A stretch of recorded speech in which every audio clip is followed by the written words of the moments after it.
Welcome back to the Behind the Well Show. I'm your host, Roger Abel. I'm here with Elias Randall. Eli, we're getting through the summer heat here. How you doing? Hot And humid.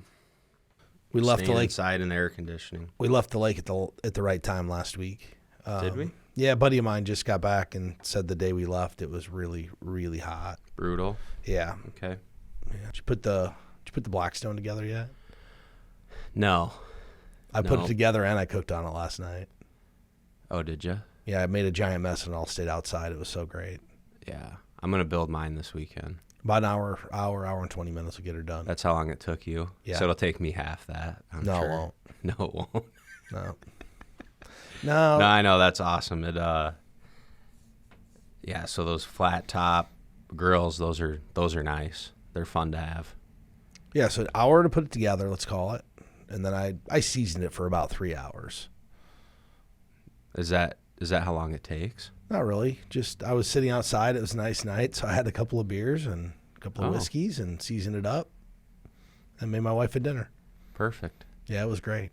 So one thing I want to talk about, Elias, and I think we've discussed recently just the feeling that we have that there's softening in the economy. You know, I know locally John Deere's laid off people. I know other people who've been, I won't call it laid off, but offered a package to leave their job.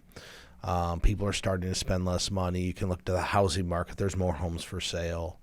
And I think one of the things people are looking at is they're starting to think about a rate cut here soon. And I think some of the data probably supports it. And for the consumer, the idea of cutting interest rates really is all about, you know, trying to get the economy to pick back up, right? Like when the economy slows down, they cut interest rates to encourage more spending. And there's a couple of things I think we should discuss with people about how we should think about preparing for an interest rate cut, because there are some consequences for the investor.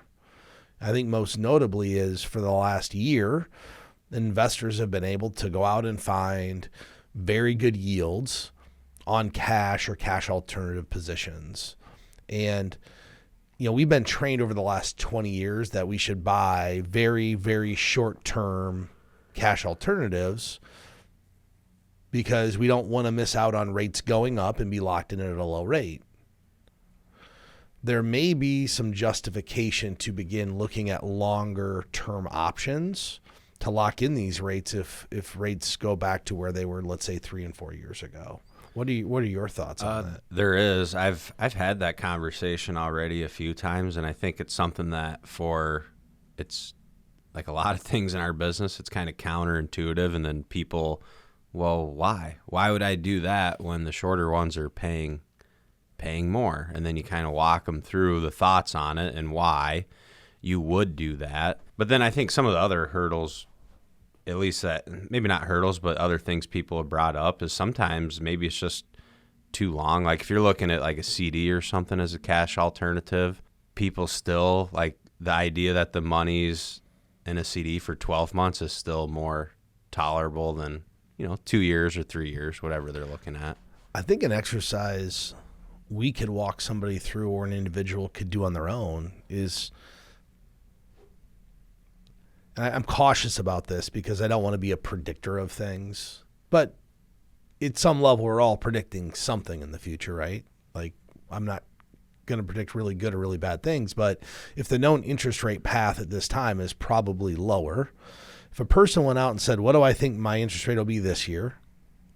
What will it be in 2 years, 3 years, 4 years, and 5 years, assuming we normalize to an inflation rate near 2%, which is what the Fed target is, you actually could come up with what you believe your 5-year average interest rate would be, and it might actually help somebody determine whether they should have some of those longer duration or longer time products in their portfolio. Because right now, people are really happy about getting 5%. Yeah, I think that's one of the things. I think one of my takeaways just from the last couple of years is I think 5% that's like the return that then people will go into those type of products. I mean, psychologically, I don't know what it is, but I think we've discussed it before. When someone gets 5, they just feel really good about it. 4.5, yeah, it's okay. But when they get that like magic 5%, right, they just, something happens like, no, that's what I should do. Right, and 4 and 5 are not that much different. I think it's just more of a feeling for whatever reason. Maybe 5 is just a better looking number. Maybe it looks bigger, so then it makes people think like, oh, that's way bigger than 4. But yeah, truly not. I think it's all psychological. It's just like, man, I haven't got this for so long. Right. We're locked in. So I think that's one thing people can do is, start thinking about, if rates go down and I'm a saver, are there ways that I can lock in this higher rate so I'm still happy in 5 years with the rate I have? And like you said, some of that's counterintuitive. You might have to take a lower, longer term rate than you could get on a 6 or a 9 or a 12-month CD. But I think it's where you kind of have to look into the future a little bit. The second thing is, people have bought homes, real estates, and they've used credit to buy things. If we do see rates come down, there could be opportunity for those people who've been buying assets on credit to refinance those assets or look to lower their premium payments. And I've been watching a lot of stuff on this. And one thing I caution people about refinancing for a rate. On paper, it always looks good. Like, oh, well, yeah, I'm paying 6.5 and now I'm paying 5%. My payment went down $300. Okay. And let's say they've had this loan 3 years, 30-year mortgage, let's call it. They've had it 3 years. Most of the time when people refinance, they go back to a new 30-year mortgage. And part of the reason the payment's lower is because they restarted the loan. If you're one of these individuals who's refinancing to lower your payment, what I would think about doing is, can I refinance and keep my payment the same because I can afford it, but have a shorter duration loan? So instead of having 27 years left in the mortgage, could I refinance and have 20 years left and keep the payment the same? Same payment. Because Probably a good question to ask. I don't know that a lot of people do that. Well, they don't think about it because that's not how it's sold to them. It's not positioned to them that way. True. Every time you refinance a mortgage, you're starting over. If you start over every time, you never pay any principal. The only principal you ever gain on that thing is appreciated value. You're never really paying the thing down, which for some people may be the most appropriate way to do it. But I just thought those are two things I wanted to talk about because I know the odds of an interest rate cut in September is going up at this point. And if that happens, you want to be thinking about what's the plan for the future? Are there opportunities here for me? And then how do I take advantage of those opportunities? Yeah. And I think people, so in finance, there's been a lot more talk recently about stocks and bonds being correlated and moving in the same direction now from like sake of diversification. So if we start getting lower rates, is that going to help resolve that or help like bring that to what people typically expect when stocks are not doing well, bonds will, as far as in your portfolio? Well, I think we're at the equilibrium where it could happen again. Get back to where they're not correlated. If you look, most of the time stocks and bonds aren't correlated. Right. Just the last, bear market we saw, there was correlation between the two. That's not typically what happens. There was just when inflation takes off, it likely is going to damage stocks at that time.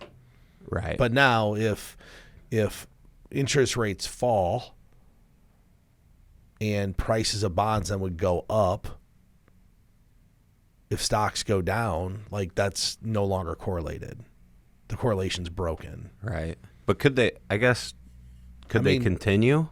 Because if rates are going down and bond prices are going up, and I know people will make the argument that when rates go down, equities should go up. But I think some of these things are not just because that's how it usually works, right? Like it's almost everything in finance. There are times where it doesn't work the way we all think it's supposed to. So is there really just one way that things are supposed to work? No. So I think if you think about investing in markets, you have orderly markets and disorderly markets. Oh. Over time, markets probably tend to be orderly. But within a 10-year period of time, there's always going to be disorderly markets that don't work how we expect. And that's probably where you find opportunity, and also people get in trouble too. Get in trouble because if you're thinking it should work this way, so I'm going to do this, but we're in a time where it's not, it's disorderly. It's not working the way it typically and it may not does. be rational, right? There's times of the markets just aren't rational, and it's all whether you can sustain it and last it or not. Right. And you can fight it and say, well, it's not supposed to work this way. Well, it is. It's working this way right now. Okay. So I was on a coaching call yesterday, and one of the individuals on the coaching call asked, well, how are you, getting people to buy in and take their cash off the sideline, invest in the stock market, not be in CDs and all these different avenues, and convince them that, an asset allocation is better than just putting in the S&P 500 because, all the TikTok stuff is just putting in the S&P 500 and you'll be okay. And my comment to this individual is, well, you haven't actually quantified what they need to do to be successful. I asked him, I said, are you using financial planning software? Well, yeah, kind of, Right Capital and this other thing. And I go, okay, the what's worked for our clients to give them a level of, confidence in investing the money and how it should be invested is we're showing them through financial planning what portfolio provides them an optimal outcome. Not just an outcome, an optimal outcome. And he never really thought about it because he was still, doing the product pitch from 15 years ago. He was trying to fight, why should I do something different with this is better?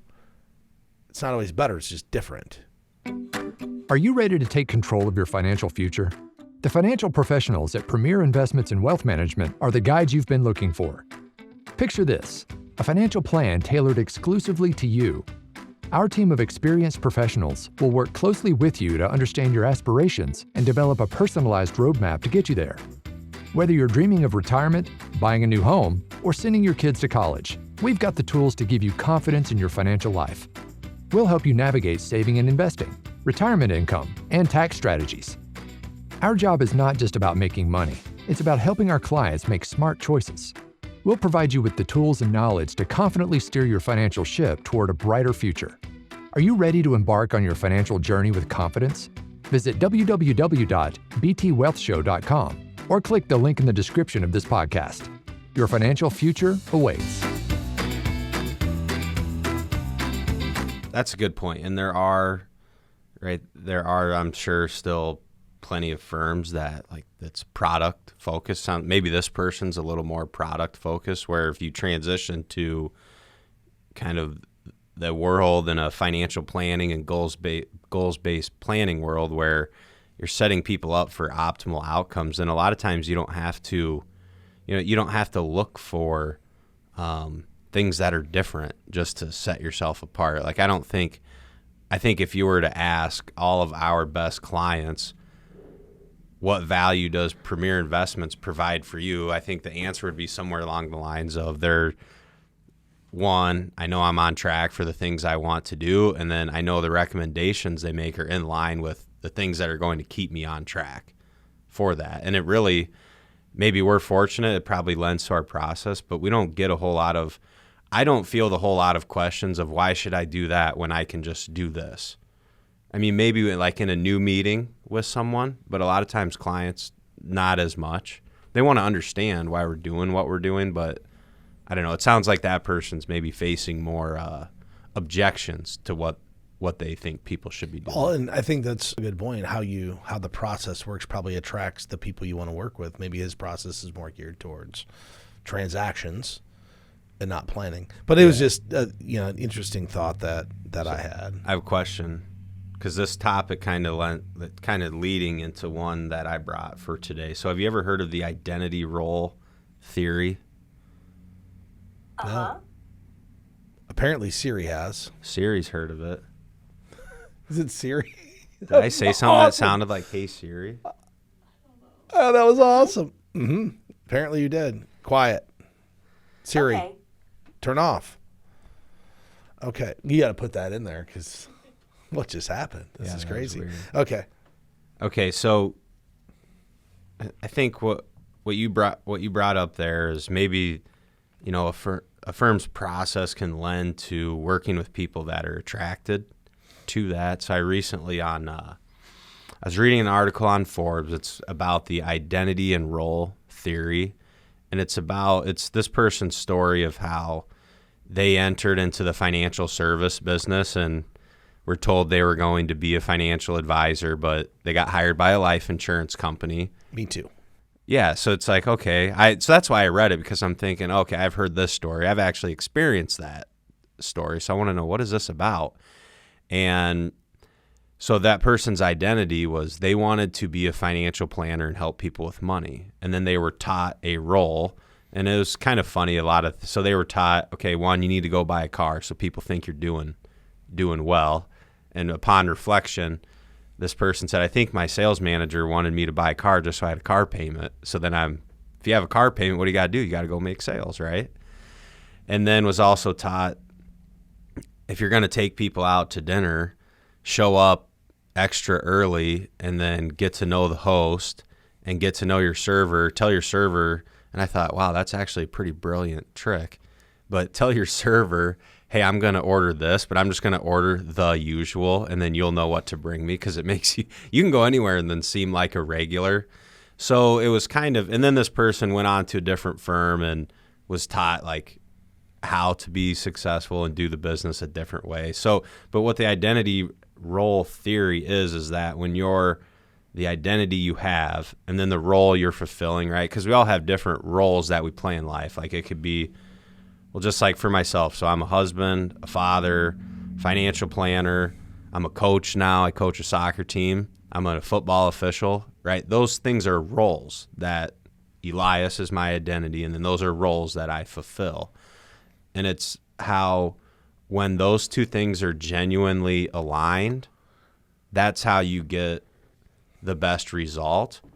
So I think and I thought it was really applicable for our firm, because I do feel that when we meet someone where like their identity and then their role is the client, our role is the financial planning firm, when those things are aligned, right, and they believe in the philosophy and the process, that's how we get the optimal result for the client. Because it's not just, starting with someone and being a new client, that's really the first step.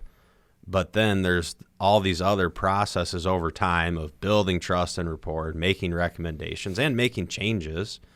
It'd be great in finance if you could I'm just going to do it this way forever. But I think what we were talking about, like with diversification and positioning assets, like disorderly markets, things are constantly changing. So you also need to have a fluid approach that you're adapting to the times as well. So I thought that was really interesting when I was reading that, and it was insightful too, because I think that's why I think that lends to some of our successes. We're matching up identities and roles where people can be successful. What's ironic, I think, about most of our conversation, very little of it has to do with money. And I think the more people understand that advisors are really playing more than just a money role, it's really a psychological role with people and figuring out how to make personalities kind of match. I've been living in like that MIT Age Lab world here recently, like just going and looking at the articles, reading those articles. We've talked about a few on the last couple of shows, but I found one that was really, really cool. And I know we talk a lot about, as people are going into retirement, there's not just the money part, but it's the, the emotional part. It's the lifestyle part outside of the money. And MIT Age Lab had this thing called the psychological portfolio.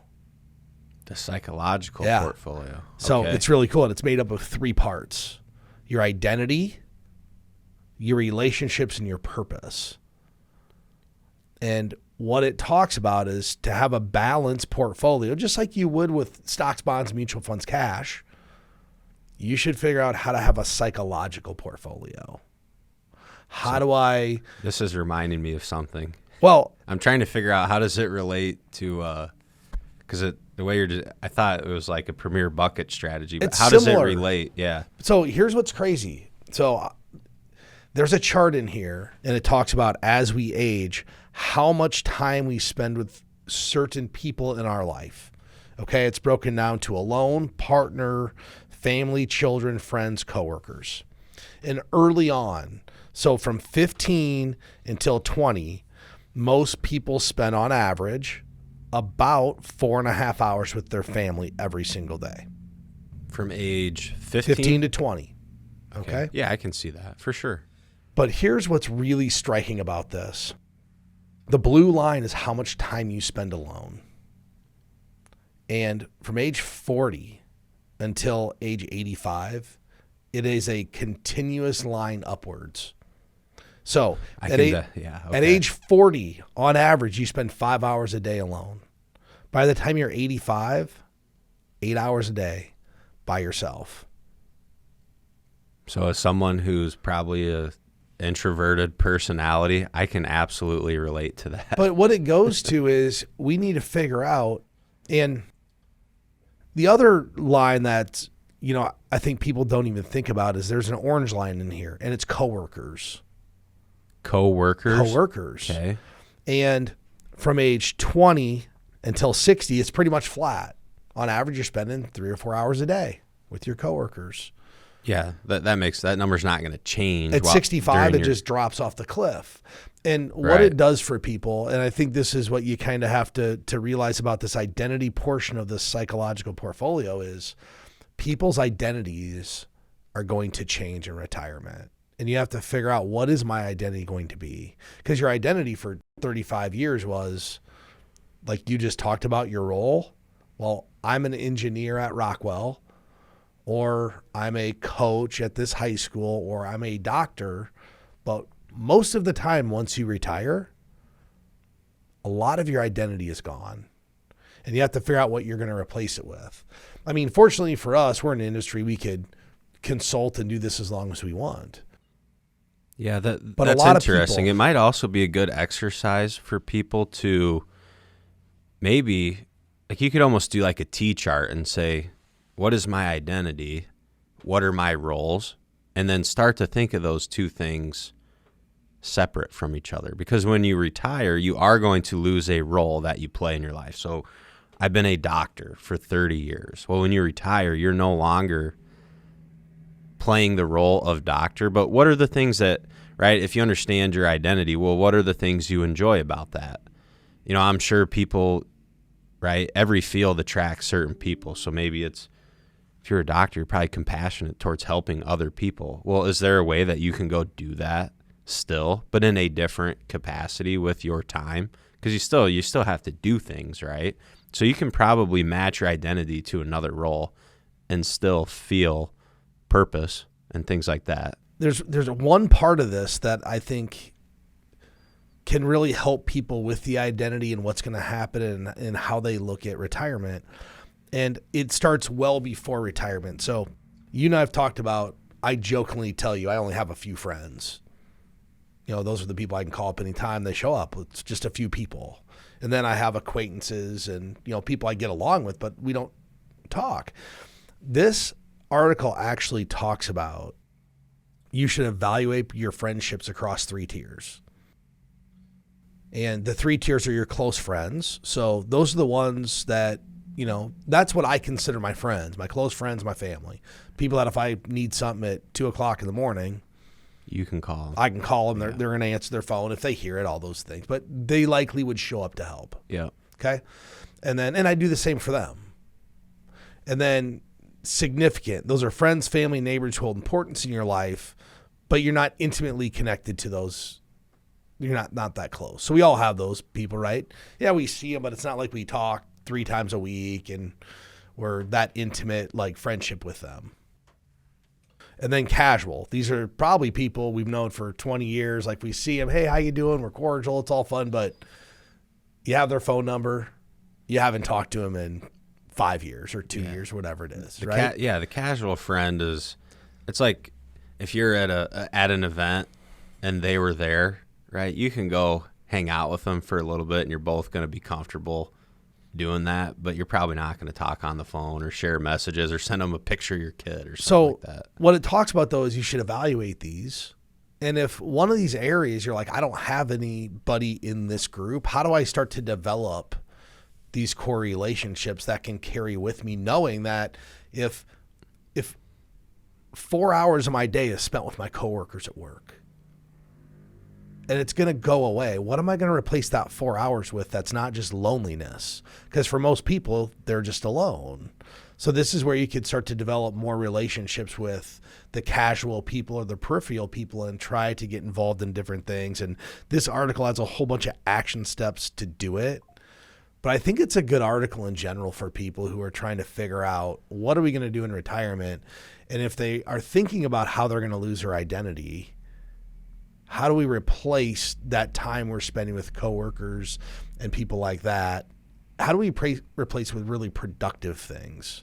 And that is a real concern for people, especially, and that's outside of the money, right? Like, that's not investment related, but almost every person transitioning into retirement experiences that. And it's kind of one of those topics when it gets brought up, everyone brings it up the same way. Hey, I'm just not feeling comfortable about this. And I think they do have some comfort knowing that, yeah, that's a pretty big boat. There's a lot of people that are in that spot at this point in life. I'm going to tell you how it becomes a money issue, though. If you don't have a plan, you don't have a core group of friends, and you have this increased amount of time by yourself, this is where it can trickle down to the money. You can form addictions, gambling. You're going to find a way to replace it, and it can become a problem in your financial life if you don't figure it out. Certainly We've seen it. We've seen it happen with individuals where you're like, wait, you lived on X, but now you're retired and you have all this time in your hands. You're spending 3 times what you lived on before because they don't have. Right. What are you doing? They don't have an identity. It's just they're waking up and going about the day. And that's how it trickles down into, all the money type stuff. And, our goal for people is to kind of remove the emotional part of this. It's why I think this is like part of the reason we use bucket strategies with people. Like, we try to use the bucket strategy to remove emotions and just make things better for people. Yeah. And this is, what we were just discussing, what was this article called, or what was the name of it? So it was on Hartford.com, but it's done in conjunction with the MIT Age Lab. It's called the Freedom Paradox, the one big idea that will change how you think about retirement. So it's a really enlightening article. Everybody should read this. Right. And so the interesting thing about that, it's almost right. You're segmenting parts of your life, or like when we do a distribution strategy for folks, we call it a premier bucket strategy. It's